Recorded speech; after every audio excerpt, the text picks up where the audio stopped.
वो भील के खिलाफ में बोले, पारेला के खिलाफ में बोले, गावित के खिलाफ में बोले। इस देश के आधे आदिवासियों के बारे में उन्होंने बोला है और पूरे आदिवासियों के बारे में तो बड़ी अचानक अचंभित करने वाली बात बोला है कि भारत में आदिवासी नहीं रहते हैं।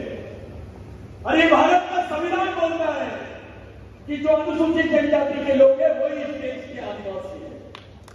ये डॉक्टर बाबा साहब अम्बेडकर ने जयपाल मुंडा के सवाल पे बोला कि ये अनुसूचित जनजाति के लोग हैं, यही आदिवासी है। भारत के सर्वोच्च न्यायालय ने 2010-2011 में बोला कि tribes are the aboriginal people of India, ये इस देश के मालिक हैं, इनको मालिक होने का सम्मान मिलना चाहिए, उनको संयुक्त राष्ट्र संघ में आदिवासी होने का अधिकार मिलना चाहिए। ये बात सुप्रीम कोर्ट ने बोला। अरे इस देश में सुप्रीम कोर्ट बोलता है भगवान राम यहां पैदा हुए, बोले भाऊ, तो देश के लोग मान लेते हैं। सुप्रीम कोर्ट ये बोलता है कि आदिवासी इस देश के मालिक हैं, इनको मालिक होने का सम्मान मिलना चाहिए, देश के लोग नहीं मानते, प्रधानमंत्री भी नहीं मानते। एक ही कोर्ट के दो फैसले, एक को मान लेते और एक को नहीं। क्या ऐसा कोई देश में हो सकता है क्या? लेकिन भारत में हो रहा है। इसी बात को लेकर नागपुर में आने वाले 15 अक्टूबर को अंतर्राष्ट्रीय सम्मेलन हम लोग ले रहे भाई, जिसका नेतृत्व शरद पवार साहब करने वाले, हमारे बैकग्राउंड करने वाले हैं, जिसमें भारत के 19 राज्य के लोग आएंगे, विश्व के 8 देशों के लोग आएंगे और वीडियो कॉन्फ्रेंसिंग में करीब 600 के लोग आपके साथ में रहेंगे। यह पहली बार हो रहा है कि अफ्रीका का आदिवासी, ऑस्ट्रेलिया का आदिवासी, इराक का आदिवासी, इटली का आदिवासी, फ्रांस का आदिवासी भारत के आदिवासियों के लिए खुल के सामने आ रहा है। ये पहली बार हो रहा है। मैं आप सब लोगों को 15 अक्टूबर का सामाजिक निमंत्रण देता हूं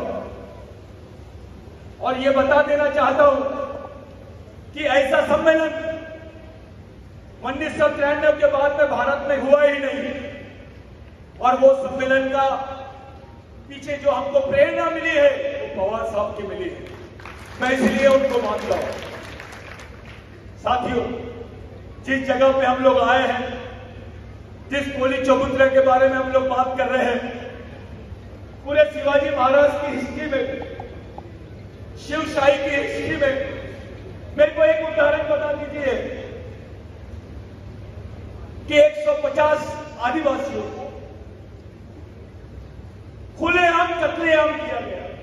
बोले बाबू, 150 आदिवासियों को खुलेआम मारा गया, उनकी गर्दनें काटी गई और उस चबूतरे पे ले जाके रखा गया। जब वहां से आदिवासी हटे तो सत्ता मुगलों की आना चाहिए था, लेकिन वहां पर पूरा साम्राज्य पेशवाइयों का कैसे हुआ? कैसे हुआ? किसने मारा आदिवासी को? क्यों मारा गया?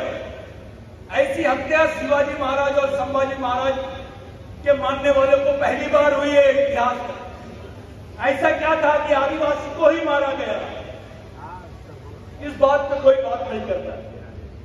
शिवाजी महाराज पर जो हिस्ट्री बनाई गई है उसमें से आदिवासी बाहर है। किला आदिवासियों का, लोग आदिवासी, उसके सैनिक आदिवासी और राजा शिवाजी। ये उदाहरण आपको देश में कहीं देखने नहीं मिलता। अब यहां का हिस्ट्री निकालिए। जो शिवाजी महाराज की किसान सेना थी वो आदिवासियों की सेना। जो शिवाजी महाराज के कार्यकाल में फारसी में वो जो चलता था, यानी आपका पूरा शासन का काम चलता था, संभाजी महाराज और यहाँ के माधव कोड़ी आदिवासी, वारली आदिवासी, ठाकर आदिवासियों ने ये सजेशन प्रस्ताव पास किया शिवाजी महाराज के सामने कि जो राज्य की भाषा है वो प्राकृत होनी चाहिए। और जब प्राकृत भाषा आई तो पूरे राज्य के लोग शिवाजी महाराज के साथ में खड़े हुए। शिवाजी महाराज ने संस्कृत भाषा की बात नहीं की, प्राकृत भाषा की बात की थी। संस्कृत और प्राकृत में फर्क है। और जिसको मराठी बोला जाता है ये मावड़ी भाषा है, ये आदिवासी भाषा है, ये इस देश की सबसे बड़ी भाषा है जिसको स्टेट का रिकॉग्निशन होना चाहिए, लेकिन इसको एबोरिजिनल लैंग्वेज के रूप में भी रिकॉग्निशन होना चाहिए। यहाँ के मराठा भाई को पता चलना चाहिए वो किसका वंशज है, यहाँ के बहुजन भाई को मालूम होना चाहिए वो किसका वंशज है, यहाँ के दलित भाई को मालूम होना चाहिए वो किसका वंशज है, यहाँ के क्रिश्चियन को, यहाँ के मुस्लिम भाई को, यहाँ के सिख भाई को मालूम होना चाहिए वो किसका वंशज है। ये वनवासी का कार्यक्रम बहुत अलग है। जिस दिन आदिवासी वनवासी हो जाएगा, यहाँ का मराठा, यहाँ का ओबीसी, यहाँ का दलित, यहाँ का अल्पसंख्यक स्वर्गवासी हो जाएगा। आपकी कल्चरल हिस्ट्री खत्म हो जाएगी, आपको कोई नहीं पहचानेगा। आज जो अमेरिका का आदिवासी आपके साथ खड़ा होना चाहता है वो केवल एक आदिवासी नहीं, यहाँ के मूलवासियों के साथ में खड़ा होना चाहता है। हम हिंदू धर्म के खिलाफ में नहीं है। आप हिंदू संस्कृति की बात करते हैं, हम हिंदू संस्कृति की बात करते हैं। अरे जो पहले है, शिवाजी महाराज ने हर हर महादेव क्यों बोला? उस वक्त दूसरे भगवान का प्रचार नहीं चल रहा था क्या? महादेव क्यों बोला? आपको समझ में आना चाहिए ये महादेव कोड़ी, हर हर महादेव, क्या संबंध था उसका? हड़प्पा मोहनजोदारो की जो संस्कृति थी उसकी भाषा प्राकृत थी। अभी तक के संस्कृत भाषा में मोहनजोदारो हड़प्पा की जो लिपि है उसको पढ़ नहीं पाए, लेकिन मैं मराठी मावली भाषा में पढ़ सकता हूं। उसमें भगत का रिसर्च है।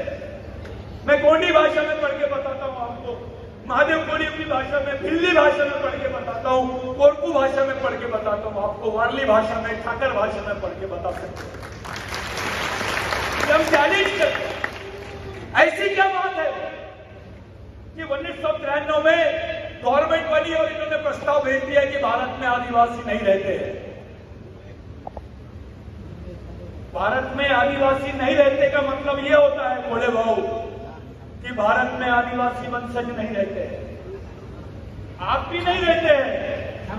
अगर आप हिंदू हैं तो रहते हैं, लेकिन जिस दिन आप बोलेंगे मैं मराठा हूं, मैं ओबीसी हूं, मैं आदिवासियों का वंशज हूं, उस दिन आप भी नहीं हैं। जिस दिन आदिवासी वनवासी, उस दिन बाकी सब स्वर्गवासी। ये सच्चाई है। जो शिवाजी महाराज की किसान सेना थी, वो मावलों की सेना जो थी वो आदिवासी सेना थी। सच्चाई है। शिवाजी महाराज को बचाने वाले लोग, उनको मालूम था कि अब हम मरने वाले हैं, बावजूद उसके बचाने के लिए शिवनाई नाम का व्यक्ति आता है। वो शिवनाई नहीं था, सलून वाला नाई नहीं था, वो आदिवासी वारली समाज का नाई था, जिसकी हिस्ट्री अभी मिलती है। आप कल्याण में जाइए, वहां पर एक क्षेत्र है, नदी है, जहां पे लोग घूमने जाते हैं, पड़गा करके क्षेत्र है। उस पड़गा क्षेत्र में शिवनाई का आज भी अवशेष मिलता है।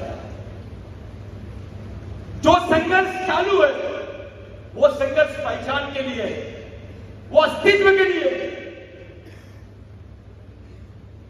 आदिवासियों, ओबीसी, मराठाओं, दलितों को, अल्पसंख्यकों को आज इतना सीनियर मोस्ट नेता मिल सकता है।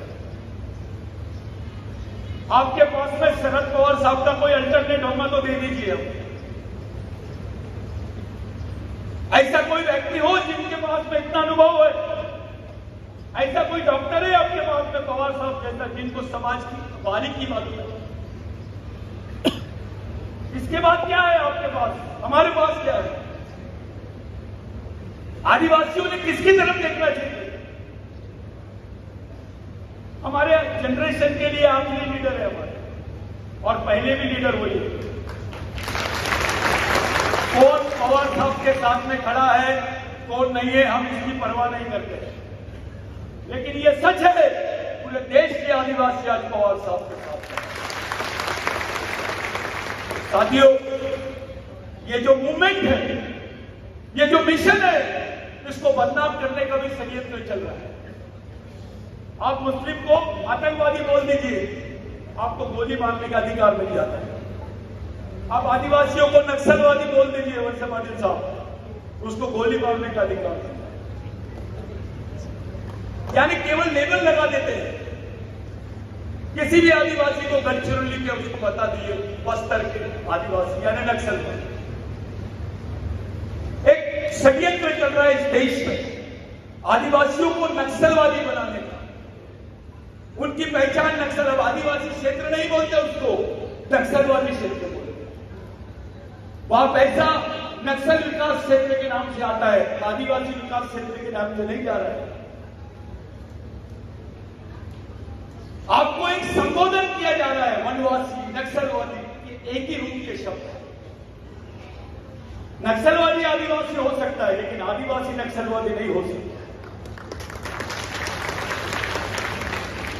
मेरे लिए, आपके लिए, इस संगठन के लोगों के लिए मंच में जितने नेता बैठे हैं, चिरवर साहब हो या बहुत सीनियर नेता वंशे पाटिल साहब हो, गोले जी हो या बाकी सब लोग जो पवार साहब के साथ में खड़े हैं, आप लोग तो रहेंगे, लेकिन ये जो हुजूम है, ये जो आंदोलन है कि आदिवासियों को संयुक्त राष्ट्र संघ में मूल निवासी का दर्जा मिलना चाहिए, ये आंदोलन पवार साहब के नेतृत्व में पूरे देश भर चलेगा। और देश भर नहीं, हम विदेश में भी लेके जाएंगे पवार साहब। क्योंकि संगठन को, बिरसा ब्रिगेड को मानने वाले केवल भारत में ही नहीं है। अभी साउथ अफ्रीका में बिरसा मुंडा की, राघोजी भांगरे की, टंटे भील की जयंती मनाई जाती है। पाकिस्तान में जयंती हुई है, क्योंकि बॉर्डर एरिया गुजरात का जो है, वहां टंटे भील की जयंती हुई है। कुछ लोगों को हजम नहीं हो रहा है, लेकिन वो दूर नहीं है। अमोल बाबू साउथ अफ्रीका में संभाजी महाराज की जयंती करके बताएंगे। शिवाजी महाराज के वंशज अपने आप को तथाकथित वंशज बोल रहे होंगे, वो नहीं।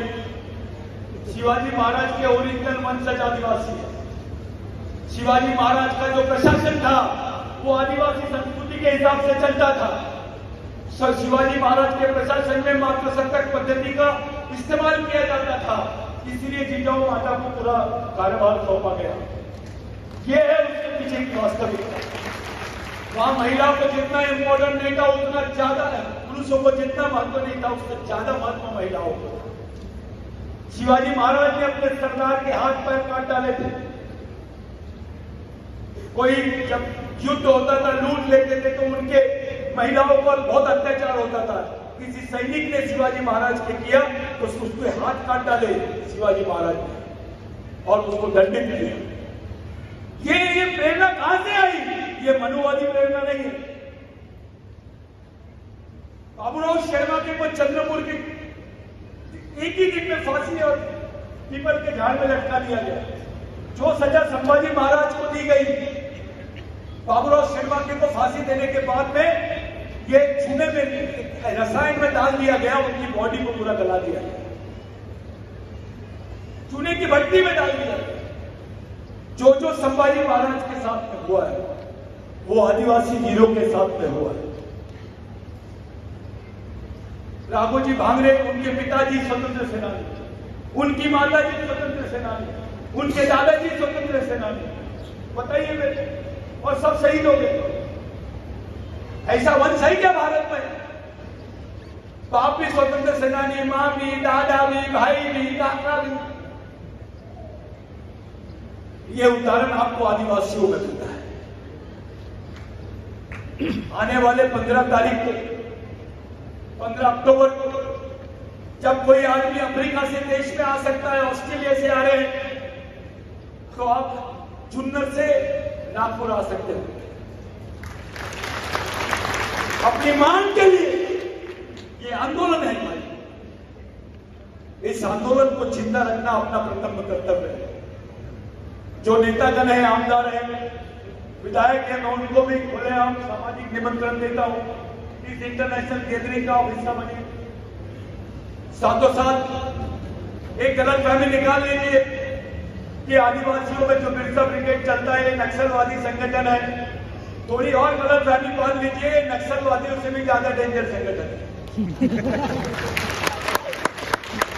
नक्सलवादी सिर्फ बंदूक उठाते हैं, उनके पास तो AK-47, उनके पास बम है, हमारे पास पवार साहब है। इससे बड़ा बम है क्या भारत में? इससे बड़ी मशीन है भारत में? ये तो भारत की पॉलिटिकल ऑक्सफोर्ड मशीन है। ये ब्रेन है आदिवासियों के पास में आज। ये ब्रेन आदिवासियों के लिए काम कर रहा है। ये लीडरशिप आदिवासियों के पास में है। इसलिए साथियों, राष्ट्रीय नहीं अंतरराष्ट्रीय स्तर तक की बात कर रहे हैं। हम दलित भाई को आह्वान करते हैं कि आ जाओ इस आंदोलन का हिस्सा बनो। हम OBC भाई को आह्वान करते हैं, आ जाओ इस आंदोलन का हिस्सा बनो। हम मुस्लिम भाइयों का आह्वान करते हैं, आओ इस आंदोलन का हिस्सा बनो। क्रिश्चियन भाइयों को, सिख भाइयों को भी आह्वान करते हैं, इस आंदोलन का हिस्सा बनो। और खास करके मराठा भाइयों को भी आह्वान करते हैं कि आप इस आंदोलन का हिस्सा बनो ना बनो, कुछ दिन बाद आपको बनना ही पड़ेगा। अभी आदिवासी को मारे हैं, इसके बाद दूसरा नंबर मराठा है वेटिंग लिस्ट में, उसके बाद में OBC। इतना ही होगा, हम पहले मरेंगे, बाद में आप लोग मरेंगे, लेकिन इंस्टॉलमेंट भी मरेंगे सब।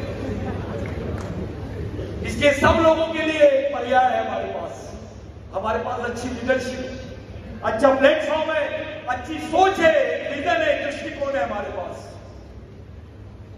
इस मिशन को सफल बनाने के लिए बच्चे को तैयार करो, गांव में कैडर तैयार करो, गांव में शाखाएं बनाओ, महिलाएं, पुरुष, विद्यार्थी, इनकी विंग्स बनाओ, अपना पैसा दो ईमानदारी से समाज के लिए, मिशन ईमानदारी से। ये लड़के जो फुल टाइमर है, ये भूखे प्यासे रहते हैं, कभी कभी इनके पास पेट्रोल के पैसे नहीं रहते। ऐसे कई बच्चे तो एक महीना 2 महीना अपने घर नहीं जाते। इनको मदद करो, इनको खाना खिलाओ। जो कर्मचारी लोग हैं, वो लोगों ने इनको मदद करना चाहिए। आपका मेहनत का थोड़ा पैसा मिशन के लिए जाना चाहिए। ये आपकी अपनी नहीं, अपने आने वाली लड़ाई है, अपने आने वाली पीढ़ी की लड़ाई है। ये हमारी आखिरी पीढ़ी द्वारा लड़ी जाने वाली, आखिरी पीढ़ी को बचाने वाली आखिरी लड़ाई है। ये बात आपको ध्यान में रखना। यहां पे लड़ाई के मैदान में कोई नेता नहीं रहता, कोई अधिकारी नहीं रहता, सब समान होते हैं, सब सैनिक होते हैं। बिरसा मुंडा ने बोला था कि मिशन में, आंदोलन में आदमी बूढ़ा भी नहीं होता है और मरता भी नहीं है। राघोजी बांगड़े ने भी यही बोला, छत्रपति संभाजी महाराज ने भी यही बोला, क्योंकि संभाजी महाराज के साथ में मरने वालों की जो उम्र थी 80 साल, 76 साल, ये उम्र के लोग संभाजी महाराज के साथ में मरे, वो आदिवासी थे। एक आंदोलन की जरूरत है, ये हम सब लोगों के लिए इशारा है। मैं ज्यादा समय नहीं लेता हूं, क्योंकि हमारे बीच में पवार साहब आने वाले हैं। एक आप लोग आए, आप लोगों ने इसको संयुक्त रूप से इतना अच्छा कार्यक्रम किया। किसी ने कलेक्शन नहीं किया होगा, ईमानदारी से कलेक्शन देना, कोई किताबें नहीं खरीदा होगा, ईमानदारी से किताबें खरीदना, पढ़ने की, लिखने की और लड़ने की आदत डालो। जो बच्चों ने मेरे पास कविता दिए थे, माफ करना मैं नहीं पढ़ पा रहा हूं भाई, कुछ कारण है, लेकिन मैं अपनी मैगजीन में उसको जरूर छपवाऊंगा, आपको भेजूंगा। जितने आयोजक लोग हैं जिनको बहुत तकलीफ होती है, अधिकारियों से, कर्मचारियों से विनती है, दिल खोल के काम करो, मेहनत करो, उनको पैसा भी दो, तन मन धन से सहयोग करो, ज्यादा घमंड मत करो।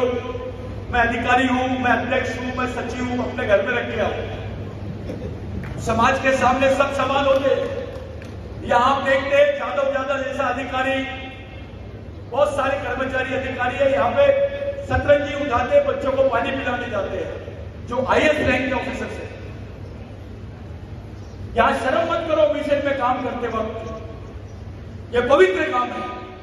आप लोगों से विनती है, पूरी ईमानदारी के साथ हम लोग शांत चित्त से पवार साहब को सुनेंगे।